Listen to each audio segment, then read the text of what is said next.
नमस्कार, मैं हूं उपेंद्र कुमार। आप देख रहे हैं लाइव बिहार न्यूज़। बिहार में वार्ड परिषद का चुनाव चल रहा है।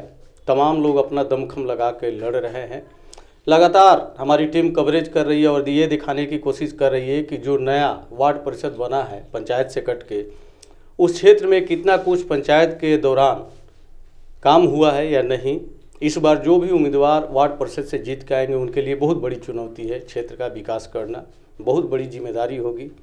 आज ऐसे ही हम बिहटा में पहुंचे हैं वार्ड नंबर 15 के, जो इंदू देवी वार्ड परिषद सदस्य हैं और उनके कार्यवाहक रवि कुमार जी हैं। इनसे हम बात करेंगे, तमाम बिंदुओं पर चर्चा करेंगे। बिहार न्यूज़ में आपका स्वागत है। बहुत बहुत धन्यवाद आपका। क्या लग रहा है इस बार जो चुनाव है, जो कैंडिडेट जो भी खड़े हैं, कितना टफ चुनाव है यहाँ से? देखिए, इस बार बाकी वार्ड का तो हम नहीं कर सकते। हमारे वार्ड में हमारे लिए, हमारे प्रत्याशी के लिए टफ चुनाव नहीं है। हम लोग चुनाव जीतने जा रहे हैं। हम लोग बस अब काम अपने मार्जिन बढ़ाने पे, जीत का मार्जिन बढ़ाने पे कर रहे हैं। यहाँ का जनता का रुझान क्या है? क्या है जनता को, क्या चाहिए? विकास चाहिए या प्रत्याशी देकर वोट कर रही है? नहीं, यहाँ के जनता को विकास चाहिए और ऑब्वियस सी बात है, जब चुनाव होती है तो प्रत्याशी भी एक महत्वपूर्ण मुद्दा होता है लोगों के सामने कि प्रत्याशी स्वच्छ छवि का हो, पढ़ा लिखा हो, वो जनता की आवाज़ उठाने वाला हो। और रही जो मुद्दा की बात, तो सबसे बड़ी मुद्दा जो है वो जल निकासी का मुद्दा है, गली पक्कीकरण की मुद्दा है और कचरा डंपिंग का मुद्दा है। कचरा डंपिंग का भी यहाँ बहुत बड़ा समस्या है। हमारे वार्ड में बहुत सारे जो है वो दलित बस्ती है, मुसहर की बस्ती है, जहाँ पे आवास योजना पूरी तरीके से फेल है। आप किसी भी सरकार का अधिकारी आकर जांच कर सकता है, पूरी तरीके से फेल है। हम लोग उस पर काम करेंगे। नगर निगम के तहत अम्बेडकर आवास योजना आती है, हम लोग उस अम्बेडकर आवास योजना के तहत काम करेंगे। अच्छा, सुलभ शौचालय को लेकर अगर सरकार पूरा जागरूक है, लगातार फंडिंग भी सरकार की तरफ से हो रही थी, क्या है यहाँ की स्थिति, क्या है? जीरो। हमारे पास, हमारे वार्ड में एक भी सुलभ शौचालय नहीं है। पंचायत क्षेत्र के दौरान, उस दौरान कुछ काम नहीं हुआ। ये वार्ड सिर्फ वंचित रह गया या आगे की भी, आगे क्षेत्र में भी काम कहीं नहीं हुआ? लगभग वंचित है, सब जगह वंचित, लगभग वंचित है। इसके जिम्मेदार कौन है? ऑब्वियस सी बात है, जो जीते हुए प्रतिनिधि है वो है मुखिया। हाँ। अच्छा, इस बार क्या लग रहा है कि जीत के आने के बाद में बहुत बड़ी चुनौती होगी? जिस तरह से आप बता रहे हैं कि क्षेत्र में काम नहीं हुआ है, या आवास योजना हो, सुलभ शौचालय हो, तो आपके लिए कितनी बड़ी जिम्मेदारी या चुनौती रहेगी? एक बहुत बड़ी चुनौती रहेगी और इसके लिए हम लोगों ने प्लान किया है कि जो भी हमारे वार्ड के अंतर्गत मोहल्ला है, सभी मोहल्ला में एक मोहल्ला समिति का निर्माण करेंगे और जिनके सहयोग से, जिनके सहमति से किसी भी मोहल्ला में मीटिंग होगी, वहाँ पे कि इस मोहल्ले में कौन सी विकास योजना पहले का कार्य करना है, जो वहाँ से वार्ड समिति की ओर से हम लोगों को बताया जाएगा सबके सहयोग से। चूँकि वोट कोई एक आदमी नहीं दे रहा है, तो एक आदमी निर्णय कैसे लेगा कि इस मोहल्ला में क्या काम होगा? तो सभी के सहयोग से हम लोग निर्णय लेंगे कि क्या काम करना है। काम तो बहुत सारा है। लाइट, पोल पे लाइट लगाना, सीसीटीवी कैमरा पे काम करना, जल निकासी हो गया, नाली का काम हो गया, डस्टबिन, जगह जगह डस्टबिन का रखाव करना। एजुकेशन को लेकर के हमारा वार्ड पूरी तरीके से वंचित है। एक प्राथमिक विद्यालय है भी तो जर्जर स्थिति में है, टीचर भी नहीं आ पाते हैं, ऐसी स्थिति है।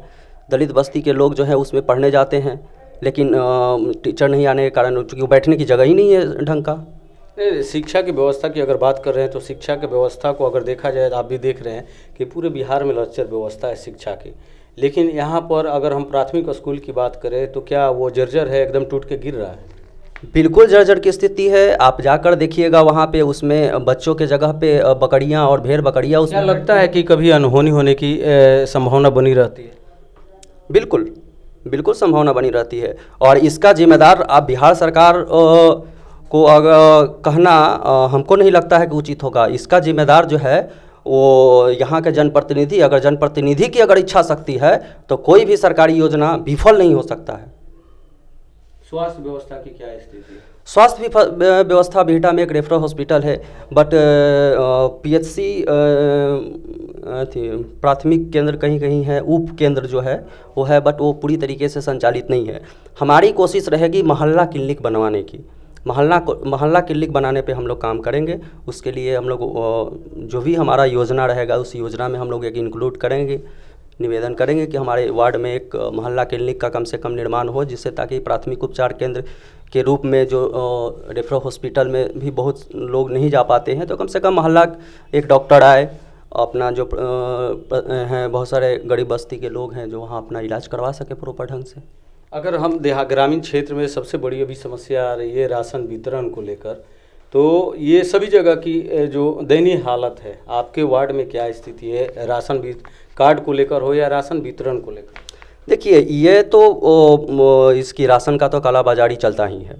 जहाँ देना है 5 किलो वहाँ देगा 4 किलो, जहाँ देना है 10 किलो वहाँ देगा 8 किलो, तो ये तो चलता ही, ये कॉमन प्रॉब्लम है।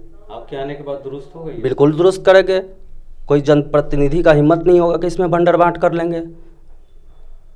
आपको मौका मिले कभी तो नीतीश कुमार जी से अपने क्षेत्र के लिए क्या मांग करना चाहेंगे? नीतीश कुमार जी से हम अपने क्षेत्र के लिए मांग करना चाहेंगे कि हमारे इलाके में दो तरह के लोग हैं। एक मिडिल क्लास है, कुछ हायर मिडिल क्लास के भी लोग हैं, और मैक्सिमम लोअर मिडिल क्लास मतलब लोअर क्लास है। तो लोअर क्लास के लिए सबसे महत्वपूर्ण है कि उनकी सोच और उनकी मानसिकता को चेंज करने के लिए अच्छी शिक्षा व्यवस्था हो। बिना से अच्छी शिक्षा व्यवस्था के ये संभव नहीं है। दूसरा चीज़ है कि यहाँ पे रोजगार सृजन का कुछ किया जाए, उपाय किया जाए। क्या आपको लगता है कि यहाँ अच्छी शिक्षा व्यवस्था हो जाए तो मानसिकता लोगों को पूरे बिहार का बदल सकता है?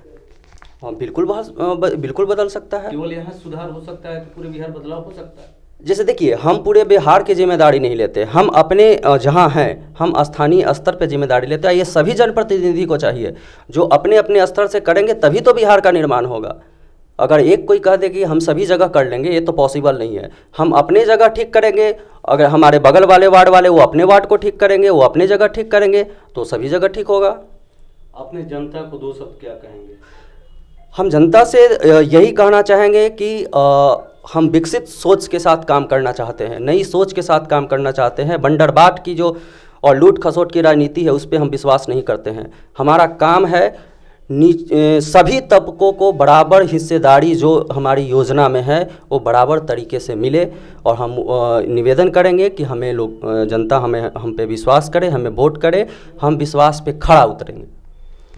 देखिए, वार्ड 15 की हम बात कर रहे थे, जहाँ की वार्ड जो संख्या है 15 है, और यहाँ की महिला प्रत्याशी हैं इंदु देवी। इस क्षेत्र में यह पहली बार वार्ड परिषद बना हुआ है, और यहाँ अगर हम विकास की बात करें तो विकास कुछ भी नहीं है। विकास की सिर्फ कागज़ और कलम में दिखाया जाता है कि विकास हुई है, लेकिन विकास धरातल पर कहीं दिख नहीं रहा है। हालांकि पहले पंचायत क्षेत्र रहा, अगर इंदिरा आवास की बात करें या जल निकासी की बात करें या गली मोहल्ले की रोड की नाले की बात करें तो कहीं कुछ काम हुआ नहीं है। यहाँ जो भी प्रतिनिधि जीत कर आएंगे उनके लिए बहुत बड़ी चुनौती होगी और बड़ी जिम्मेदारी होगी। लेकिन जिस तरह से हम जो इंदु देवी के कार्यवाहक रवि कुमार से हमारी बात हो रही थी, उन्होंने साफ शब्दों में कहा कि हम विकसित सोच के साथ इस चुनाव को लड़ रहे हैं और विकसित सोच के साथ हम विकास भी करना चाहते हैं। मैं यहाँ के जनता से एक बात कहना चाहता हूँ कि देखिए, अच्छे प्रतिनिधि को आप सपोर्ट कीजिए, जो भी आपके नज़र में अच्छे हैं। अगर विकास करना चाहते हैं, आपके सुख दुख में साथी है, आपके हर मुश्किल में साथी है, आपके बात सुनते हैं, समाज से जुड़े हैं, वैसे लोगों को ज़रूर सपोर्ट करना चाहिए और भारी मतों से विजयी बनाना चाहिए। क्योंकि विकास आपका साथ होगा तभी विकास होगा, आपके वोट से ही आपका विकास सुनिश्चित होगा। इसलिए अच्छे प्रतिनिधि को हमेशा सपोर्ट कीजिए और वोट कीजिए। ऐसे तमाम खबरें देखने के लिए आप देखते रहें लाइव बिहार न्यूज़।